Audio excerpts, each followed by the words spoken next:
I was having a discussion with my associate pastor at church, and he was saying that Mary was not married. I don't think that's what the early church thought. I thought they considered her married as part of the traditional Jewish marriage ceremony.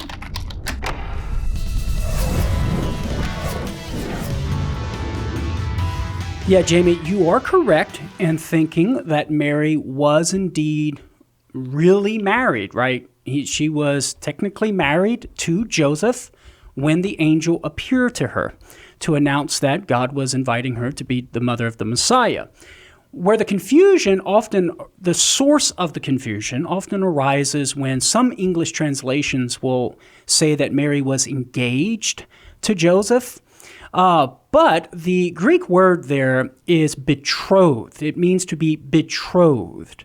And such betrothal meant real marriage. It wasn't just an engagement. It was the real marriage. And as we know from for Jewish marriages, there was the period where they would be married. There was the ratification of the marriage through the profession of the vows, where they become really married. And then there was an interim period where the husband would go off to prepare a place for his bride, come back and get his bride, and they would consummate that which was real, namely their marriage bond. So it's that period where they're married, that interim period where they're really married but have not yet consummated the marriage, that seems to be the point at which the angel Gabriel comes to Mary and invites her to be the mother of the Messiah at the Annunciation there in Luke chapter 1. Now, Jamie, the evidence that such a betrothal was a real marriage is found, for example, in Matthew's account of how Joseph sought to divorce Mary quietly, right? Now think about this, Jamie. Right. Why would Joseph seek to divorce Mary if they were not legally married, right? A divorce would not be necessary if they were not really married in a real way.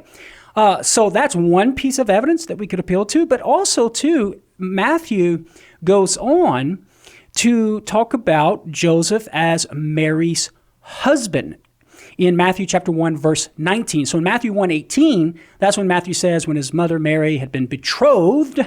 That's the same Greek word that Luke uses in Luke chapter 1, verse 27. Before they came together, she was found to be with child of the Holy Spirit, okay?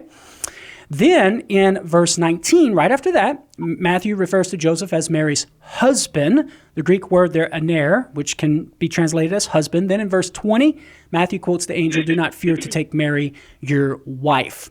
So given that Joseph seeks to divorce Mary and that Matthew refers to Mary as Joseph's wife and calls Joseph Mary's husband, we have clear evidence that Mary was not engaged to Joseph in our sense of the term engaged, but she was betrothed in the sense that they were legally married. Well, and see, that's what I told him. And so then he told me, because he's from Africa, and he said, well, there's two schools of thought. And he said, and he gets tired of people trying to play God. And okay, well, so he was saying that they were also, and he said, I wanted to have the people in church understand that she was not a prostitute. And it's like, well, I understand what you're trying to get across, but I said, the fact is the early church does consider her married. And he disagreed with me. And well, there's always different schools of thought on every issue.